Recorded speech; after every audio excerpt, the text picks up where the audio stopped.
السلام علیکم۔ ناول محرام از قلم مریم مظفر۔ اس منی پلانٹ والے گھر کو چھوڑ کر دوبارہ اس سیاہ گاڑی میں آؤ جہاں وہ اونچی پونی والی لڑکی سیٹ کی پشت سے ٹیک لگائے بیٹھی تھی۔ اس کا ماتھا شکن زدہ اور آئیبرو تفتیش سے آپس میں ملی ہوئی تھی۔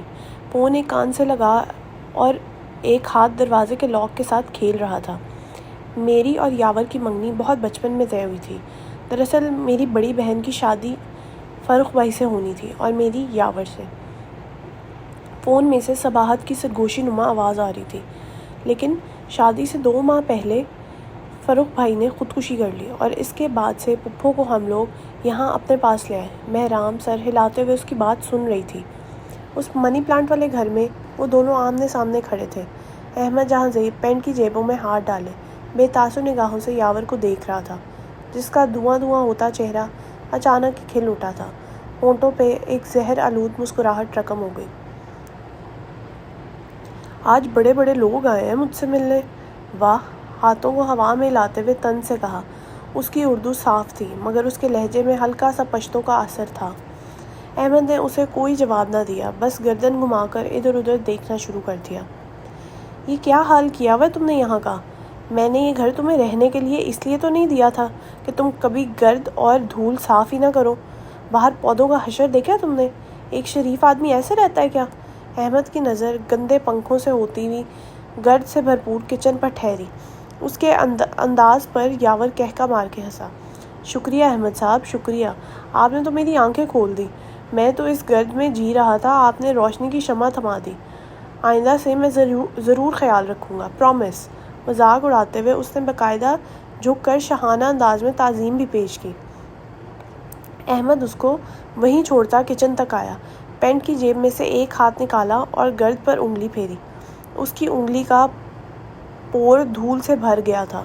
ناپسندیدگی سے اپنے ہاتھ کو دیکھا اور انگلی کو صاف کیا۔ پپھو کی بہت منت کی تھی، پھر ہی وہ ہمارے ساتھ رہنے پر راضی ہوئی ہیں، ورنہ انہیں تو اپنا گھر بہت عزیز تھا۔ صباحت ابھی بھی بول رہی تھی۔ تو یاور کیوں نہیں ساتھ آیا؟ مہر نے لاک کے ساتھ کھیلتے ہوئے تفتیش سے پوچھا۔ وہ وہاں ہوتا تو آتا جی۔ کیا مطلب؟ دراصل فروخ بھائی کی موت کے 1 ہفتے بعد ہی وہ دوبارہ جیل چلا گیا تھا۔ جیل؟ محرام نے حیرانگی سے پوچھا۔ جی بالکل جیل، 3ری دفعہ جیل۔ محرام کا تفتیشی انداز آہستہ آہستہ غائب ہوتا گیا۔ لاک کے ساتھ کھیلتی انگلیاں رک گئی۔ ایسا کیا کرتا ہے یاور؟ دبی دبی سرگوشی میں پوچھا اور ہلکی سی نظر ڈرائیور پر ڈالی۔ صباحت نے ایک لمبا سانس کھینچا اور کہنا شروع کیا۔ تمہیں کچھ دنوں کے لیے منظر عام پر آنا ہے۔ احمد جہاں زیب نے آرام سے اس کے سر پر بم پھوڑا۔ کیا؟ یاور باقاعدہ چیخا تھا۔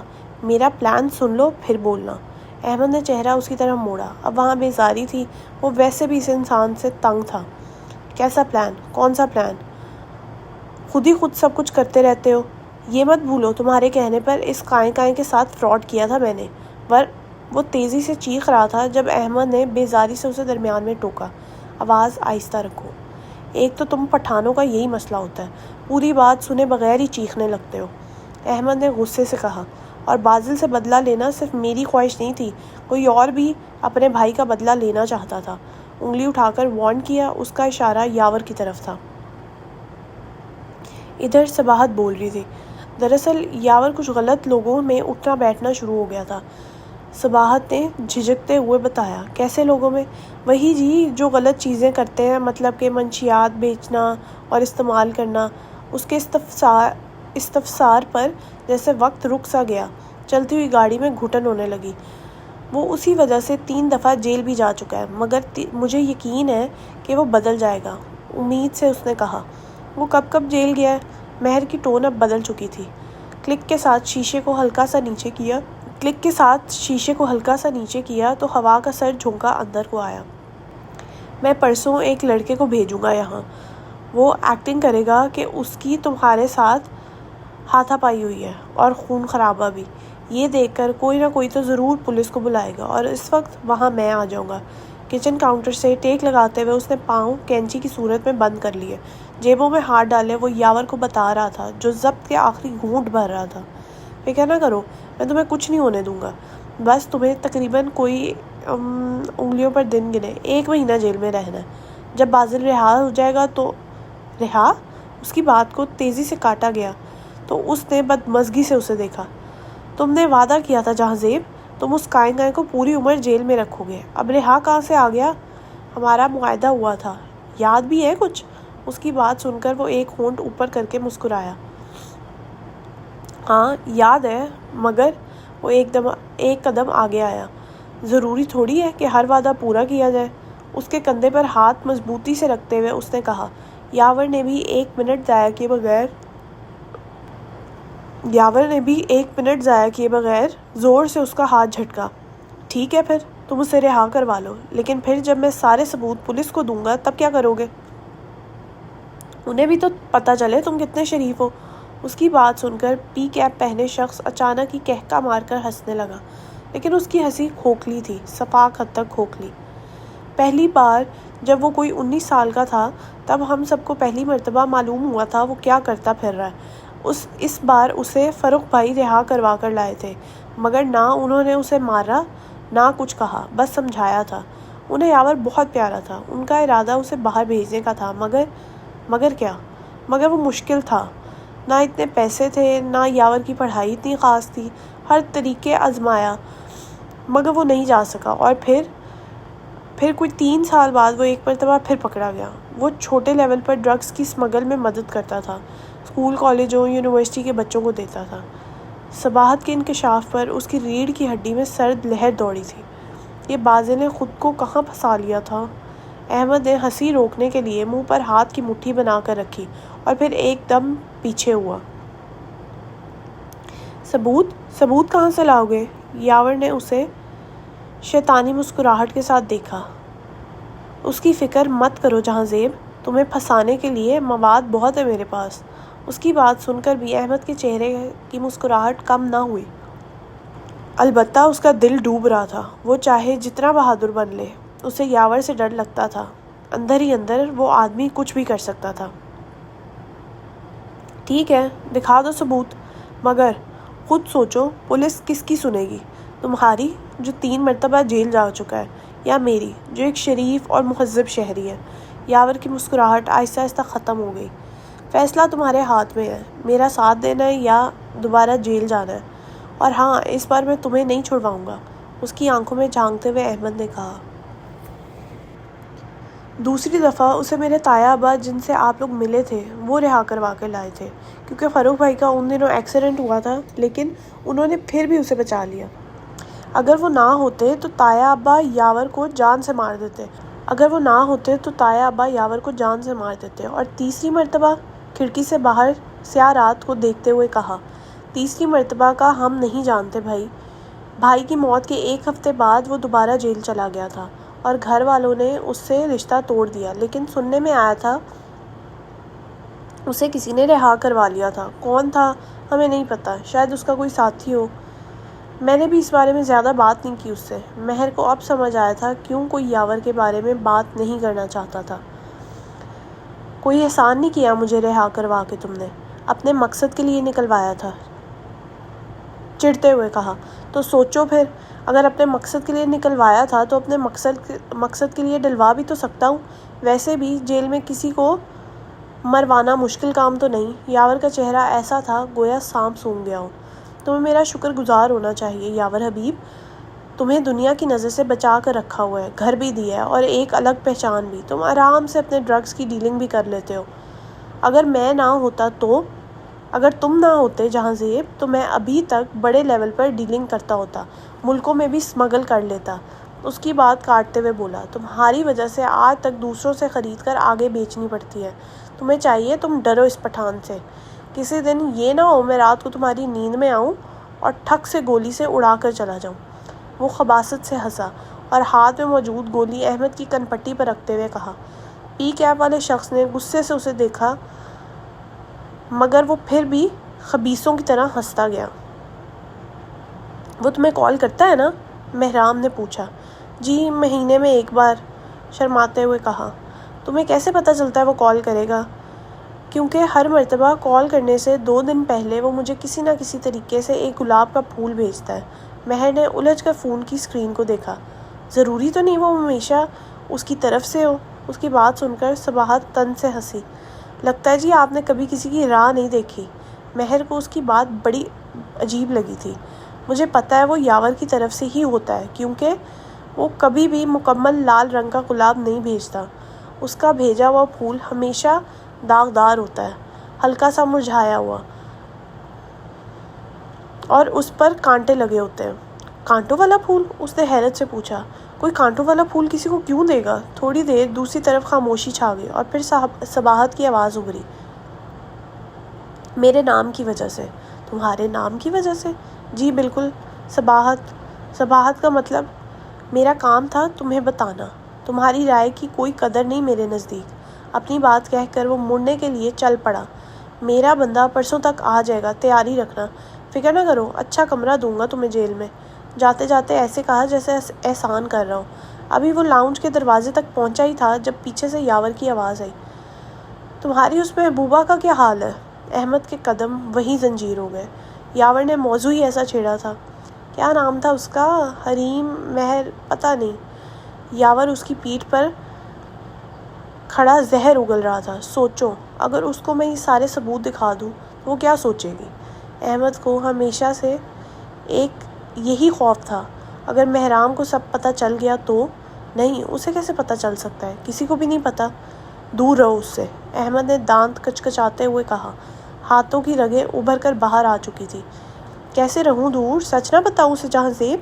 چڑھاتے ہوئے اس نے کہا۔ دونوں میں خاموشی چھا گئی۔ تم نے جواب نہیں دیا جہاں زیب، ہاں یا نہ؟ تھوڑی دیر بعد آواز آئی۔ تم اسے کچھ نہیں بتاؤ گے؟ احمد کی پیٹھ یاور کی طرف تھی، اس لیے وہ اس کے مزاحیہ خیز تاثرات نہیں دیکھ سکا۔ میں تو بتاؤں گا۔ ٹھیک ہے پھر، جیل میں خود پر فاتحہ پڑھ لینا، کیونکہ میں تمہیں زندہ نہیں چھوڑوں گا۔ اپنی بات کہہ کر وہ بے نیازی سے لاؤنج سے نکل گیا۔ پیچھے یاور کمینگی سے ہنسنے لگا۔ وہ جانتا تھا احمد جہاں زیب اسے کبھی نہیں مارے گا۔ اپنے گھر والوں سے چھپ کر بھلے ہی وہ کسی کو جیل بھیج سکتا ہے، مگر قتل، یہ کام وہ کبھی نہیں کرے گا۔ بدلہ لینے کے بعد وہ ویسے بھی پچھتا رہا تھا۔ جہاں زیب بندہ مارنے کے لیے بڑا جگرا چاہیے ہوتا ہے، جو کہ تمہارے پاس نہیں ہے۔ اپنی داڑھی کھجاتا وہ اندر خاموش کمروں میں گھس گیا۔ پیچھے اندھیرے رات میں کیڑے مکوڑوں کی آواز تھی اور سارے لان میں رات کی رانی کی خوشبو پھیلی تھی۔ اس سیاہ چلتی گاڑی میں ابھی بھی فون کان سے لگائے مہرام بیٹھی تھی۔ صباحت کا مطلب ہوتا ہے سفید چہرے والی، اور میرا چہرہ تو آپ کے سامنے ہی ہے جی، دھبوں سے بھرا ہوا۔ پتہ نہیں کیوں مہر کو اس کا لہجہ اداس لگا۔ عجیب بات تھی کہ آپ کا منگیتر آپ کو دینے والا پھول آپ کے چہرے کے خد و خال کی بنا پر دے۔ وہ تمہیں اتنا عجیب تحفہ دیتا ہے؟ سوال نہیں تھا، حیرت کا اظہار تھا۔ اور تم پھر بھی اس کی راہ دیکھ رہی ہو، جبکہ تمہارے گھر والوں نے تو اس سے رشتہ بھی ختم کر لیا ہے۔ پیار، محبت، عشق، یہ سب مہرام کی سمجھ سے بہت دور کی چیزیں تھیں۔ اس کے نزدیک یہ چیزیں ہوتی ضرور ہیں، مگر کیا اس میں انسان اتنا عجیب ہو جاتا ہے؟ مرد ہمیشہ مخلص عورت سے محبت کرتا ہے جی، صباحت نے اپنا فلسفہ پیش کیا۔ اس بار تمہیں پھول کب ملا؟ مہرام نے موضوع کا رخ تبدیل کیا۔ اسے ذاتیات میں گھسنے کا کوئی شوق نہیں تھا۔ آج شام کو۔ مہرام نے آرام سے ٹیک لگائی۔ جب میں اکیڈمی کے لیے بس اسٹاپ پر پہنچی تو وہاں ایک پھول پڑا تھا۔ تو اب وہ تمہیں کب کال کرے گا؟ کھڑکی سے آتے ہوئے ہوا کو محسوس کیا۔ ان 3 دنوں میں کسی بھی دن۔ اس کی بات سن کر مہر نے سر ہلایا۔ ٹھیک ہے، ایسا کرنا تم وہ نمبر لکھ کے رکھ لینا، مجھے چاہیے۔ ناممکن ہے جی، فوراً سے جواب آیا۔ وہ ہمیشہ الگ الگ نمبروں سے کال کرتا ہے۔ تم بس لکھ کر رکھ لینا، جیسے ہی کال آئے اگلے دن فوراً مجھے بتانا۔ وہ اس نمبر کو ٹریس کروا سکتی ہے، کم از کم اسے معلوم ہو یہ یاور حبیب ہے کہاں پہ۔ ٹھیک ہے جی، اس نے بات مان لی۔ الوداعی کلمات کہہ کر مہرام نے کال کاٹ دی۔ ایک لمبی سانس لیتے ہوئے اس نے آنکھیں بند کر لی۔ کتنا دور ہے اپارٹمنٹ؟ ڈرائیور سے پوچھا۔ 5 منٹ مہرو بی بی۔ مہرام نے آنکھیں بند کر لی۔ اسے بس اپنی لمبی نیند کے بارے میں سوچنا تھا، جب اچانک ہی اسے یاد آیا کہ اس نے تو بتایا ہی نہیں صباحت کو کہ ان کی ملاقات کی بھنک بھی یاور تک نہ پہنچے۔ جلدی سے فون اٹھا کر کال منانی چاہی۔ پھر ایک خیال آیا، اب اتنی بھی بے وقوف نہیں کہ بتا دے۔ خود سے کہتی وہ پرسکون ہو گئی۔ بھلا صباحت کیوں بتائے گی؟ مگر مہرام یہ بھول گئی تھی کہ بقول صباحت کے مرد ہمیشہ مخلص عورت سے محبت کرتا ہے۔ احمد جہاں زیب اور زباب عروج کی شادی کو 1 ہفتہ 6 دن رہ گئے تھے۔ آج صبح کا سورج مکمل طور پر نکل چکا تھا۔ ہلکی ہلکی نمی اور ٹھنڈ سے سب سے غائب ہو چکی تھی، اور دھوپ مکمل طور پر ہر سو پھیلی ہوئی تھی۔ اسلام آباد میں واقع اس فلیٹ میں دوپہر کے 11 بجے ناشتہ عروج پر تھا۔ کچن سے آنے والی انڈوں کی مہک اور تیل کی شڑ نے پورے اپارٹمنٹ کو اپنی لپیٹ میں لیا ہوا تھا۔ ان آوازوں کے درمیان ہی ٹی وی لاؤنج میں موجود ٹی وی کی اونچی آواز بھی تھی۔ منظر کچھ یوں تھا کہ اوپن کچن کے سامنے رکھے ڈائننگ ٹیبل کی سربراہی کرسی پر مہرالنساء ویل چیئر سمیت تھی اور ان کے دائیں طرف بیماری کے باعث کمزور سی کرتلین ویل چیئر پر بیٹھی تھی۔ وہ بھی آدھا گھنٹہ پہلے ہی ہاسپٹل سے ڈسچارج ہو کر آئی تھی۔ آنکھوں کے نیچے گہرے حلقے اور گالوں کا ماس اندر دھسا ہونے کی وجہ سے ہڈیاں صاف واضح تھی۔ ہاسپٹل کی طرف سے انہیں ایک نرس بھی دی گئی تھی۔ جب تک وہ چلنے پھرنے سے قاصر ہیں تب تک وہ ان کی دیکھ بھال کرے گی۔ اس شور اور ناشتے سے دور فلیٹ میں واقع ایک کمرہ کا دروازہ بند بھی تھا۔ اندر آؤ تو ٹائلز والے فرش پر سفید چادر آدھی نیچے گری ہوئی تھی اور آدھی نے بیڈ پر لیٹے شخص کو مکمل ڈھکا ہوا تھا۔ کھڑکیوں کو بند کیے پردے گرائے ہوئے تھے، مگر سورج کی روشنی ان بھورے پردوں سے پار ہوتے ہوئے نارنجی بن کر آ رہی تھی۔ بیڈ سائڈ ٹیبل پر موجود ڈیجیٹل واچ 11:06 کا وقت بتا رہی تھی، مگر شاید آج چادر سے نظر آتے ان سیاہ بالوں نے پورے دن تک سونے کا پروگرام بنایا ہوا تھا۔ کمرے میں موجود خاموشی باہر کی آواز سے یکسر کٹی ہوئی تھی جب اچانک میز پر پڑا موبائل بجنے لگا۔ چادر منہ تک تانے ہوئے مہرام نے الجھ کر کروٹ لی، مگر فون پھر بھی بند نہ ہوا۔ ظاہر ہے جادو تو ہونے سے رہا، کاٹو گی تو بند ہوگا۔ چاروں نہ چار اس نے فون اٹھایا اور کالر آئی ڈی کو دیکھا۔ راجہ الیاس۔ کچھ دن پہلے ہونے والے شوٹ پر ہی وہ ان سے ملی تھی۔ وہ ایک فری لانسر فوٹوگرافر تھی اور وہاں پر کام کرنے آئی تھی۔ ہیلو، ہلکی سی آواز سے کہا۔ ہائے اللہ، ابھی تک سو رہی ہو؟ مخالف نے شاید اس کی بوجھل آواز پہچان لی تھی۔ پتہ ہے نا آج طوبہ زکی کی پرفیوم لانچ ہے۔ دوسری طرف موجود شخص نے مہرام کا جواب سنے بغیر اپنی فریاد ڈال دی۔ طوبہ زکی حال ہی میں بلندی کی طرف جاتی ماڈل تھی جس نے کچھ دن پہلے ہی اپنا پہلا پرفیوم لانچ کیا تھا۔ ہاں ہاں، اس نے کروٹ لیتے ہوئے کہا۔ یاد ہے یاد ہے۔ گڈ، رجا نے تائید کی۔ اب اٹھ جاؤ لڑکی، میں دوبارہ کال نہیں کروں گی، بیلنس ختم ہے میرا۔ یہ بھی لون لے کر کی ہے۔ شاید اس لڑکی کو اونچا اونچا بولنے کی عادت تھی، اس وجہ سے فون کی دوسری طرف ہونے کے باوجود بھی یوں لگتا تھا کہ وہ سامنے موجود ہے۔ مہرام نے اچھا کہا اور رجا نے کال کاٹ دی۔ اس نے موبائل دوبارہ سائڈ ٹیبل پر پھینکا اور سونے کی تیاری کے لیے آنکھیں بند کی۔ 1 منٹ گزرا، 2 منٹ گزرے، اس نے آنکھیں دوبارہ کھول لی۔ اب نیند دوبارہ نہیں آنی تھی، اس لیے بہتر تھا لیٹے لیٹے موبائل یوز کر لے۔ جب سے وہ پاکستان آئی تھی وہ صرف بازل کے آگے پیچھے ہی بھاگ رہی تھی۔ آج اس کے آرام کا دن تھا، آج می ڈے تھا۔ موبائل یوز کرنے کے خیال سے سب سے پہلے اس نے واٹس ایپ آن کیا اور باری باری سب میسیجز کا جواب دینا شروع کیا۔ ڈاکٹر راحت، انہوں نے ایک PDF فائل شیئر کی تھی اور ساتھ انگریزی میں لکھا تھا، "This is your diet plan. From tomorrow onwards start following it. Next time we meet you must be following this." اس نے ایک ریڈ ہارٹ انہیں بھیج کر دوسری چیٹ کھولی۔ علی اصغری، اس کا ایک وائس میسج آیا تھا۔ مہرام نے آن کیا۔ میرے بہنوئی کا جواب آ گیا مس ہمایوں، وہ آدمی اصلی مجاہد رؤوف ہے۔ آپ یاور حبیب کے گھر گئی تھی نا، کیا آپ اس سے ملی؟ مہرام نے اسے کوئی جواب نہ دیا اور چیٹ کلوز کر دی۔ ایک اور پر انگلی رکھی، وہ احمد کی طرف سے تھی۔ اگر تم فارغ ہو تو آج ہم دانی کے لیے فزیو تھراپسٹ کے پاس جا سکتے ہیں، اگر نہیں تو پھر خیر ہے، جب بھی تم فری ہو مجھے بتا دینا۔ رومن میں ٹائپ شدہ ایک ہی میسج آیا تھا۔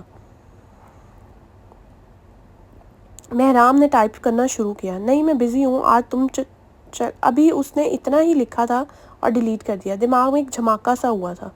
لب چباتے ہوئے اس نے دوبارہ ٹائپ کرنا شروع کیا۔ تم مجھے ساتھ کیوں لے کر جانا چاہتے ہو؟ ایک اور میسج ٹائپ کیا۔ لب ابھی بھی چبا رہی تھی۔ تم اکیلے بھی تو جا سکتے ہو، بھیج کر ایک اور میسج ٹائپ کیا جس میں صرف 2 سوالیہ نشان تھے۔ وہ اگلی چیٹ کی طرف جانے والی تھی جب اچانک ہی احمد کے نام کے آگے ٹائپنگ آیا۔ کیا یہ آدمی سوتا نہیں تھا؟ ہر وقت آن لائن کیسے رہتا تھا؟ مہر نے اس کے نام کی چیٹ دوبارہ کھولی، اس کا جواب آ گیا تھا، ایک ہی میسج میں مکمل جواب۔ یہ ہم دونوں سے جڑے انسان کی بات ہے، تم اگر ابھی فارغ نہیں ہو تو اٹس فائن، جب بھی ہوگی تو ہم جائیں گے، بٹ دونوں ساتھ جائیں گے۔ مہرام نے پورا میسج پڑھا اور لب چباتے ہوئے اوکے ٹائپ کر دیا۔ وہ ابھی دوسرے میسیجز دیکھنے والی تھی جب کمرے کا دروازہ اچانک ہی کھلا۔ شور اور مہک اندر تک آئی۔ جگن نے اندر آتے ہوئے بیڈ سائڈ ٹیبل سے اپنا چارجنگ ہوتا فون اٹھایا۔ سارے کمرے کا سکون برباد ہو چکا تھا، اس کا اور جگن کا ایک ہی کمرہ تھا۔ اگر پرنسس مہرام کی نیند پوری ہو گئی ہو تو پلیز ناشتہ نوش فرما لیں، آپ کی دانی جانی آپ کی یاد میں مشغول ہے۔ جو بھاری بھاری اردو کے الفاظ اسے یاد تھے اس نے ایک ہی جملے میں لگا دیے۔ مما آ گئی ہیں؟ اس نے پوچھا۔ آ کر دیکھ لو، آرام سے کہا اور دروازہ ٹھا سے مارتے ہوئے نکل گئی۔ کمرے میں خاموشی چھا گئی تھی مگر سکون چلا گیا تھا۔ مہرام نے آنکھیں گھمائی اور فون پر انگلیاں چلانے لگی۔ آرام سے جائے گی باہر، کون سا مما آ گئی ہیں، انہوں نے تو ویسے بھی 1 بجے کے بعد ڈسچارج ہونا ہے۔ ابھی اسے کوئی 15 منٹ ہی گزرے تھے جب اس کے فون پر جگن کی کال آنے لگی۔ مہرام نے حیرت سے ایک مرتبہ کمرے کے بند دروازے کو دیکھا اور پھر اپنے فون کو۔ وہ باہر ہوتے ہوئے اسے کال کیوں کر رہی تھی؟ ہیلو؟ کال اٹھائی اور جھجکتے ہوئے کہا، مہرو باہر کیوں نہیں آ رہی بیٹے؟ طبیعت تو ٹھیک ہے نا آپ کی؟ مہرام نے الجھ کر فون کو دیکھا۔ یہ تمہاری آواز کو کیا ہو گیا جگن؟ مگر دوسری طرف سے ابھرنے والا جواب اس کی سوچوں سے یکسر مختلف تھا۔ میں جگن نہیں، ڈاکٹر مہرونسا خاور ہوں لڑکی۔ انتہائی پروفیشنل انداز میں کہتے ہوئے انہوں نے اس کی ساری سستی اڑا دی۔ جی دانی ابھی آئی۔ فون بند کرتے ہوئے وہ بیڈ سے اٹھتے ہوئے گرتے گرتے بچی تھی اور باتھ روم میں جا کر بند ہو گئی۔ کوئی 15 منٹ بعد وہ کمرے سے باہر نکلی۔ دھلا دھلایا فریکل زدہ چہرہ، سیاہ رنگ کی کھلی سی ہاف سلیو شرٹ اور سیاہ ہی رنگ کے کھلے سے ٹراؤزر، بالوں کو کھینچ کر ہاف کیچر میں بند کیا ہوا تھا۔ کمرے کا دروازہ بند کرتے ہی سب سے پہلے اس کی نظر مہرونسا کے دائیں جانے موجود شخص کی طرف اٹھی۔ قدم وہیں ٹھہر گئے۔ اس نے اپنے حلیے کو دیکھا اور اپنی ماں کو۔ کیا وہ ایک مرتبہ پھر اپنے حلیے پر تنقید برداشت کر لے گی؟ آنکھوں ہی آنکھوں میں اس نے جگن پر لعنت بھیجی جو پورے وثوق سے ٹی وی میں گم تھی، جبکہ بیٹھی وہ ڈائننگ ٹیبل پر ہی تھی۔ مہرام واپس کمرے میں جانے والی تھی جب مہرونسا نے اسے روک لیا۔ ارے آ گئی، آؤ بیٹھو۔ نہ چاہتے ہوئے بھی وہ مجبوراً ہلکا سا مسکرائی اور مہرونسا کی بائیں جانب جا کر بیٹھ گئی۔ اس کے بالکل سامنے اس کی ماں وہیل چیئر پر بیٹھی تھی۔ یہ کب آئی؟ یہ وہ پہلا سوال تھا جو اس کے ذہن میں اٹھا تھا مگر اس نے پوچھا نہیں۔ چپ چاپ کسی سے نظر ملائے بغیر سامنے ہاٹ پاٹ میں سے ابلا ہوا ایک انڈا نکال کر پلیٹ میں رکھا۔ اتنے عرصے بعد یوں اپنی ماں کے ساتھ کھانے کی میز پر بیٹھنا عجیب محسوس ہو رہا تھا۔ تم آج فارغ ہو؟ وہ جو اپنا انڈا توڑنے والی تھی، ماں کی آواز پر اس کے ہاتھ ٹھہر گئے۔ مہرونسا نے بھی اپنی بیٹی کو دیکھا جو نفاست سے اپنا دلیا کھا رہی تھی۔ اگر فارغ ہو تو میں سوچ رہی تھی دوپہر میں بازل سے ملنے چلیں۔ مہر کے جواب دینے سے پہلے ہی مہرونسا بول اٹھی، اتنی جلدی کیا ہے تمہیں؟ مہرو ہے نا، دیکھ لے گی۔ 2 ہفتے بعد جب تم چلنے پھرنے کے قابل ہوگی تو کرتی رہنا پھر بیٹے کے کام۔ پتہ نہیں کیوں مگر مہرام کو مہرونسا کا لہجہ چبھا تھا۔ اسے پہلے ہی اپنا بھائی نہیں پسند تھا اور اب یہ سارے کام اس کی جیسے اپنی کوئی حیثیت ہی نہیں تھی۔ وہ تو کر لے گی مگر وقت پہلے ہی بہت ضائع ہو چکا ہے، اب مزید نہیں۔ نفاست سے نیپکن سے منہ تھپتھپایا۔ تم نے بتایا نہیں، تم فارغ ہو یا نہیں؟ مہرام نے اپنی سیاہ آنکھیں اٹھا کر ماں کو دیکھا۔ ان کی بھوری رنگت کی وہ چمک ختم ہو چکی تھی۔ آنکھوں کے نیچے حلقوں کی وجہ سے ان کا حلیہ کسی مصر کی ممی سے کم نہ تھا۔ میں آج نہیں فارغ، ہاں بٹ کل میرا کوئی شوٹ نہیں، مہر نے اپنا انڈا توڑتے ہوئے کہا۔ اس کی ماں نے گردن ہاں میں ہلا دی۔ ان کی میڈ اب چائے بنا کر مہرونسا کو سرو کر رہی تھی۔ جگن ان تینوں سے بالکل لا تعلق سی بیٹھی ٹی وی دیکھنے میں کے ساتھ ساتھ سیریل کھا رہی تھی۔ البتہ اپنی لا تعلقی سے وہ بہت خوش تھی۔ مہرام محسوس کر سکتی تھی کہ اس کی ماں جگن کو پورے طور پر اگنور کر رہی تھی۔ ظاہر ہے اگنور کرنا بنتا بھی تھا۔ 3 ماہ پہلے جو بیٹی گھر سے غائب تھی اب ہر جگہ چھائی ہوئی تھی۔ ایک بس وہ تھی جو کچھ کھا نہیں رہی تھی۔ انڈا ٹوٹ ہی نہیں رہا تھا۔ کب سے لگی تھی انڈے کے اوپر سے چھوٹے چھوٹے چھلکے اترتے جو نہ ہونے کے برابر تھے۔ کب سے لگی تھی انڈے کے اوپر سے چھوٹے چھوٹے چھلکے اترتے جو نہ ہونے کے برابر تھے۔ تنگ آ کر وہ چھوڑنے والی تھی جب اس کی ماں نے اس کے ہاتھ کی طرف اشارہ کیا۔ ادھر دو، مجھے توڑ دوں۔ اس کے سامنے سے پلیٹ اچکتے ہوئے کرتلین نے کہا، 24 کی ہو گئی ہے، انڈا توڑنا نہیں آیا تمہیں؟ طنز نہیں تھا، نہ ہی مذاق تھا، یہ شکوہ تھا، لیکن ایسا نہیں کہ وہ برا مان جائے، ایسا کہ اسے دل سے خوشی ہوئی تھی کہ اس کی ماں کو اس کے متعلق کچھ تو یاد تھا۔ انہوں نے انڈا توڑ کر واپس اسے پکڑایا جو ابھی بھی ہکا بکا تھی۔ ویسے ممی، آپ کو ولا چھوڑ کر نہیں آنا چاہیے تھا۔ میڈ نے ان کے سامنے گرین ٹی رکھی جو مہرونسا سے مخاطب تھی۔ تمہاری بیٹیوں کو اکیلا تو نہیں چھوڑ سکتی تھی نا؟ کون رہتا ہے ان کے ساتھ؟ زمانہ کیسا ہے تم جانتی ہو۔ اپنی چائے کا گھونٹ لے کر انہوں نے کپ چھوٹی سی پیالی میں رکھا۔ شیشے سے شیشہ ٹکرایا۔ اس کی دانی کا بایاں بازو ابھی بھی مفلوج تھا، اسی لیے وہ مسلسل دائیں کو استعمال کر رہی تھی۔ تو انہیں بھی ولا میں رکھنا تھا نا، نانی کا گھر ہے ان کا۔ اپنی گرین ٹی کا گھونٹ بھرا اور بات جاری رکھی۔ پس منظر میں جگن کے کارٹون کی آوازیں، انڈوں کی خوشبو، کچن سے نکلتی ہبس اور گھٹن اور الائچی کی خوشبو تھی۔ اب اگر اس کے سسرال والے آ گئے تو اس فلیٹ کو دیکھ کر کیا سوچیں گے؟ چائے کا گھونٹ بھرتے ہوئے آرام سے کہا۔ مہرام کا انڈا منہ تک لے کے جاتا ہاتھ ہوا میں معلق رہ گیا۔ کنکھیوں سے اپنی دانی کو دیکھا، جنہوں نے آہستہ سے چائے کا گھونٹ بھر کر گلاس کپ میں رکھ دیا۔ ان کے سیاہ ڈائی شدہ بال سلیقے سے پیچھے کی طرف کیے بند تھے۔ وہ اب نہیں آئیں گے، مہرونیسا نے کہا۔ کیا مطلب؟ میں نے فجر سے ڈیورس لے لی ہے۔ یہ بم پھوڑنے والی مہرام تھی۔ کرتولین ٹھہر گئی، منہ کے ساتھ لگایا ہوا کپ بھی رک گیا۔ بھویں سکیڑے انہوں نے مہرام کو دیکھ جیسے وہ پوری بات سننا چاہتی ہوں۔ اس نے ایک تھکن زدہ سانس خارج کی اور کہنا شروع کیا۔ میری اور فجر کی طلاق کو 2 مہینے ہونے والے ہیں۔ عدت کے بعد میں یہاں پاکستان آ گئی تھی۔ ہم دونوں نے بہت کوشش کی مگر ساتھ نہیں چل سکے۔ جھکی نظریں اور روبوٹک انداز میں بغیر رکے اس نے چند الفاظوں میں ساری روادات سنا دی۔ اس کی ساری بات سننے کے بعد انہوں نے سر ہلایا اور اپنی چائے پینے لگی۔ نہ کوئی طعنہ، نہ کوئی دھمکی، نہ یہ کہا کہ تمہارا دماغ خراب تھا، اتنا بڑا فیصلہ میرے بغیر کر لیا۔ بس خاموشی سے گرم مائع کو اپنے اندر انڈیلنے لگی۔ مہرام نے حیرت سے پہلے انہیں دیکھا، پھر دانی کو، جن کی نظریں اب جگن کے کارٹونز پر ٹکی تھی۔ کیا صرف اسے ہی اپنی ماں کے یہ رویے عجیب لگ رہے تھے؟ فلموں میں دیکھا تھا کومے کے بعد انسان کی یادداشت چلی جاتی ہے، ہو سکتا ہے اس کی ماں کی بھی آدھی چلی گئی ہو۔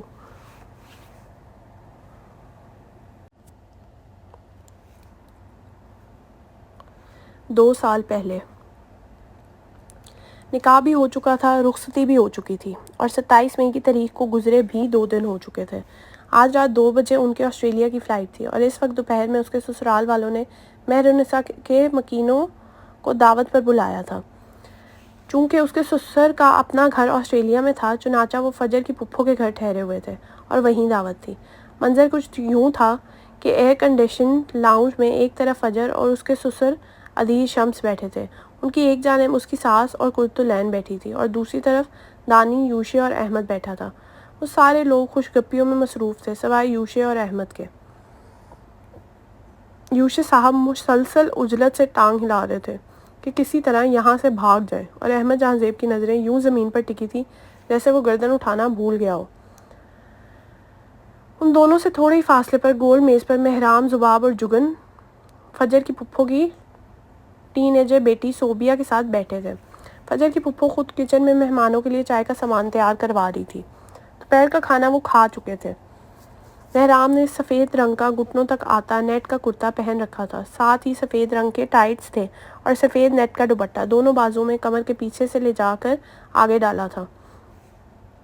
ہاتھوں میں موجود سونے کے بھاری کنگن، گردن میں پتلی سی سونے کی مالا اور کانوں میں سونے کے چھوٹے چھوٹے جھمکے چیخ چیخ کر نئی نویلی دلہن ہونے کی گواہی دے رہے تھے۔ ہر مرتبہ اپنے کرل کیے گئے بالوں کو وہ جب بھی کندھے سے پیچھے پھینکتی، اس کے جھمکے ہلکا سا ہلتے۔ وہ آج خوبصورت لگ رہی تھی اور شاید مطمئن بھی۔ آہستہ سے اپنے میٹھے میں چمچ چلاتے ہوئے وہ صوبیہ فجر کی کزن کی بات پر مسکراتے ہوئے سن رہی تھی، گو کہ سمجھ اسے کچھ نہیں آ رہی تھی، کیونکہ ایک تو وہ لڑکی ہاتھ بہت ہلاتی تھی اور دوسرا وہ اتنا تیز بولتی تھی کہ کچھ سمجھنا مشکل تھا۔ زباب تو البتہ خاموشی سے بیٹھی تھی، جیسے اگر اسے چھیڑا تو خون پی جائے گی۔ البتہ جگن ہر 2 منٹ بعد صوبیہ کو ٹوکتی، کیا کہہ رہی ہو یار، آرام سے، سمجھ نہیں آ رہی۔ ایک منٹ واٹ ڈڈ یو سے؟ جگن باقاعدہ اس کا مذاق اڑا رہی تھی، مگر کوئی اسے روک نہیں رہا تھا۔ روکتا بھی کیوں؟ کسی کی کمزوریوں اور خامیوں کا مذاق بنتا دیکھنا انسانوں کی سب سے پسندیدہ فلم ہے۔ جہاں جگن کی ہنسی بلند ہوتی، وہاں اس کے ہر جملے پر صوبیہ کے چہرے کی جوت بجھ سی جاتی۔ کنکھیوں سے مہرام نے ساتھ بیٹھی زباب کو دیکھا۔ اتنا تو وہ جان ہی گئی تھی کہ زباب بات چیت کرنا پسند نہیں کرتی تھی۔ اچھا ہی ہے، اس کا دوست بھی کم ہی بولتا ہے، یہ بھی کم بولتی ہے۔ اپنے میٹھے میں چمچ ہلا کر اس نے اس کا رائتا بنا دیا تھا، مگر کھایا نہیں۔ لاؤنج میں سب کی آوازیں اور کہکے بلند ہو رہے تھے جب اچانک ہی کچن سے فجر کی پھپھو ملازم کے ساتھ چائے کا سامان لے کر نمودار ہوئی۔ کمرے میں فوراً ہی الائچی کی خوشبو پھیل گئی۔ مہرام جو پہلے ہی اپنے میٹھے کو بمشکل برداشت کری تھی، اب الائچی کی خوشبو سونگھ کر اسے باقاعدہ کہہ آنے والی تھی۔ وہ اٹھ کے باہر کی طرف بڑھی ہی تھی جب اس کی نظر صوفے سے اٹھتے فجر پر پڑی۔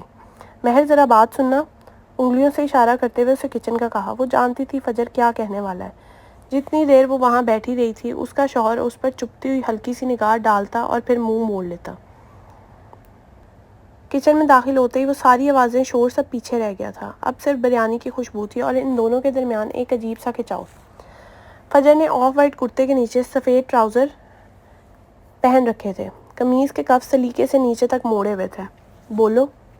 وہ دونوں آمنے سامنے کھڑے تھے۔ مہر کا دل بے تحاشا دھڑک رہا تھا۔ وہ کہنے کے لیے تیار تھی یا پھر صفائی پیش کرنے کے لیے۔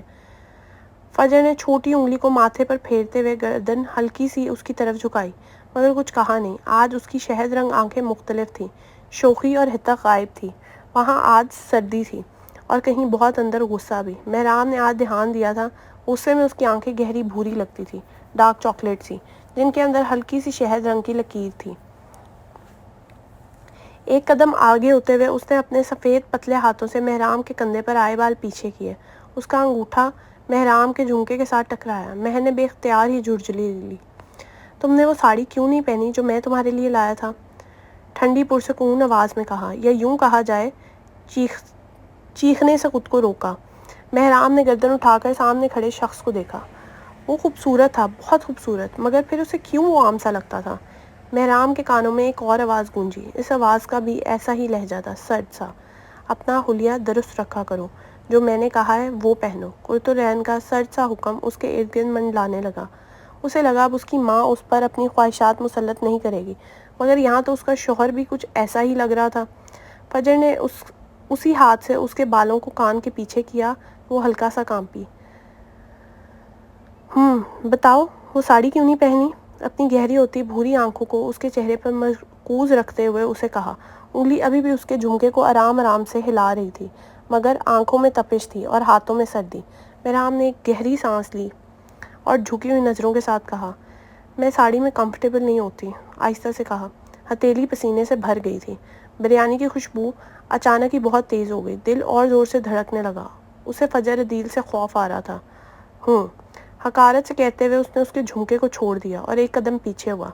مہرام کی جان میں جان آئی۔ تم بھی عجیب باتیں کرتی ہو، لڑکیاں اتنی اچھی لگتی ہیں، ساڑی اتنے شوق سے پہنتی ہیں، اور ایک تم ہو۔ حبس اور گھٹن کم ہو گئی تھی۔ اس کی شہد رنگ آنکھیں واپس اپنے رنگ میں آ رہی تھی۔ وہ وہی فجر بن رہا تھا جس سے سب واقف تھے، شوخ اور سب کا فیورٹ۔ پہلی بار اتنے مان سے تمہارے لیے کچھ لایا تھا اور تم نے کیا کیا؟ مہر نے آنکھیں بند کر لی۔ تم سے تو دل بھی نہیں رکھے جاتے مہر، زمانے بھر کی تکلیف اپنے لہجے میں ڈالے ہوئے اس نے کہا۔ ماحول میں اچانک ہی ایک نمی سی گھل گئی تھی۔ بریانی کی خوشبو اب نہ ہونے کے برابر تھی۔ اس سے پہلے کہ وہ کچھ اور کہتے، کچن کے کھلے دروازے پر ہلکی سی دستک ہوئی اور ایک بھورے بالوں والا مرد اندر داخل ہوا۔ ان دونوں نے گردن موڑ کر اسے دیکھا۔ احمد نے سفید رنگ کی قمیض شلوار پہن رکھی تھی، جس کے کف ذرا سے کونیوں سے اوپر تک مڑے ہوئے تھے۔ اس کے ہاتھ میں 2 پھولوں کے گلدستے تھے جو وہ سینٹر ٹیبل پر رکھ رہا تھا۔ فجر مہر کو دیکھ رہا تھا، جس کی گردن جھکی ہوئی تھی۔ بغیر کسی کی طرف دیکھے اور بغیر کچھ کہے وہ جانے والا تھا جب اسے فجر نے روک لیا۔ رکو۔ احمد نے بیزار ہوتے ہوئے مڑ کر اسے دیکھا۔ ادھر کھڑے ہو، فجر کا لہجہ حکم دینے والا تھا۔ احمد، جس کے دماغ کا فیوز پہلے ہی اڑا ہوا تھا، چڑ گیا۔ کیوں؟ میں تمہارے باپ کا نوکر ہوں؟ خفگی سے کہتے ہوئے اس نے ایک نظر بس فجر پر ڈالی اور سر میں ہلاتا باہر چلا گیا۔ فجر اوپر سے نیچے تک جل کر رہ گیا۔ اس نے غصے سے مہر کی طرف دیکھا جو گردن جھکائے ہوئے تھی۔ مشکل ہی اپنی ہنسی ضبط کرتے ہوئے اس نے لبوں کو سختی سے آپس میں بند کیا ہوا تھا۔ منہ میں کوئی گالی بڑبڑاتا فجر کچن سے باہر چلا گیا۔ پیچھے وہ اکیلی رہ گئی۔ کچن کاؤنٹر کے ساتھ ٹیک لگاتے ہوئے وہ ہلکا سا ہنسی۔ ایسے آؤٹ آف دا بلو جواب صرف اس کا دوست ہی دے سکتا تھا۔ کچھ دیر یوں ہی محظوظ ہوتے رہنے کے بعد اس نے اپنے جھمکے کو ہاتھ لگایا، وہی جھمکا جسے کچھ وقت پہلے فجر گھما رہا تھا۔ اس واقعے کو سوچتے ہوئے اسے اب بے تحاشا ہی کوفت ہوئی۔ فجر کا لمس اس قدر سرد کیوں تھا؟